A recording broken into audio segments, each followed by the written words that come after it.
Okay guys, we're back out here for a minute. Just taking a peek. Let me tell you something. This is where I'm impressed. It's almost non-existent.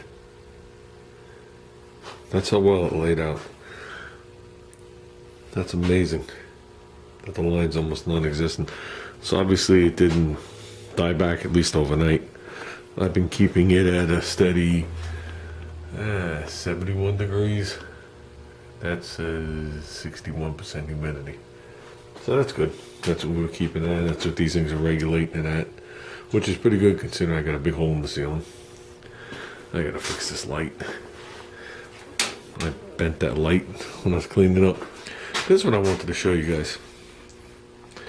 I bought this gun a while ago when I was working on the wagon to play around, and I shot epoxy with it, didn't have a problem. I went to shoot high build with it, and it was like, holy God. And that was it. I called it quits on the gun.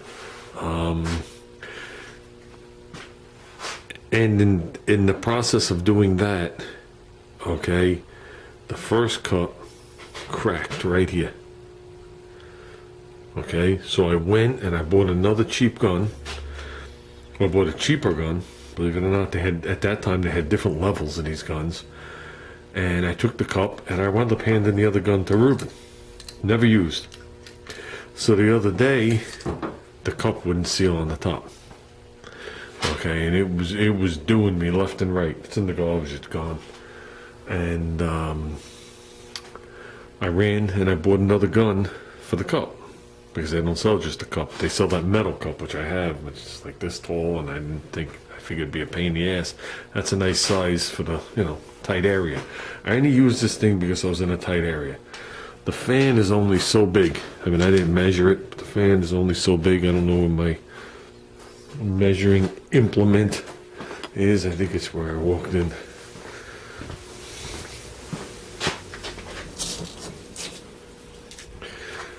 So, like I said, I was holding it very far away, but that was my comfortable distance. As you can see, holding the same. So the distance, I would say it's 10 inches by the time you get up there. You could say that's a fair 10 inches. You could easily get a 10-inch pattern out of it. Because this is at least 10. Okay. I know my DeVilbiss gun will add that much to it. In a nice fan, and the edges aren't like all dried or whatever it is. But the point I'm trying to make is the gun that I bought is different than that gun. And this was the same thing with the one I handed Ruben. It's a different gun. And I was looking at it today. I was sitting there eating lunch in my car because I don't know what the hell I'm going to do with this thing. And it's definitely different. The writing on it's different. The knobs on it different. And everything's just different on it. It's a different color. Even was that one I gave Ruben was a different color. Okay, but what I did notice is where the nozzle is painted black on this one, and the air holes around it. This one's big, but all the air holes are much bigger than what's on this one. They're smaller. In this one, they seem to be made out of some kind of brass and whatever it is. And this one, it just looks like it's regular steel. Okay, supposedly the same size tip. And what caught my eye today when I was looking at it at lunchtime is the caps are different. This cap here has one hole on each side to make the fan, and then two small holes on either side, and then where the needle would stick through. This one here has a series of 10 small holes around the perimeter of it, and 2 holes on each side. So I have no idea what the spraying characteristics, the differences would be. Because I know in my DeVilbiss gun you could buy different air caps. So it seems like this will push more air from here, but then they just operate it different here. And you can see the difference. So I don't know. I remember when I bought this gun, it was their more expensive ones before they had the silver one, and I remember it being on sale for like 29 bucks. Okay, this thing wasn't on sale and it was 15 bucks. So I don't know. I don't know which one would spray better or worse. This one is great for that, in my opinion.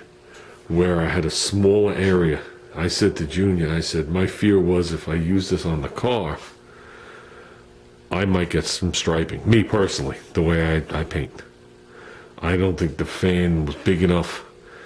I'd be afraid to shoot metallics with it. Let me put it to you that way. I think it would be tiger striped all over the place. But I'm not a professional painter either.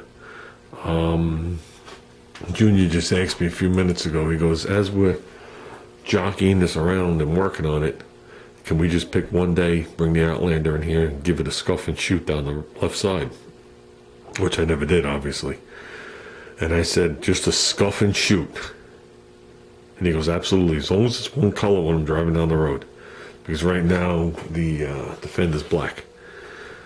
I said, no problem. I said, go online and order the cheapest shit clay you can find. And just get me, and I told him what I needed. I said, just get it to me. Get it for me in Deltron so I know, at least I'll know how much paint I use. Because I've been keeping numbers here. I said, and I know how much paint it'll require through that. And then just get me cheap clear. We found clear for $35 for a gallon with the activator. $65 for a gallon with activator. I mean, will it fall off in a year? Maybe. Will it fade? Maybe. As long as it's on the car. You know, this is his daily driver. Just so we can make it presentable. So, okay guys, with that I'm going to put this back together. And we have to organize and turn this car around. Next part, this car will be buried back up in this corner here, and we're going to start on the driver's side. Okay, when his stuff gets here, we'll pick a pause in between and put it outside, do it, and bring it back in. So, because it'll be out there for a day and a night, is what it's going to be. So the stuff could set up and not, I can't blush. So, but this side, everything is prepped, if you remember. It just needs final sanding. So let's get this side done.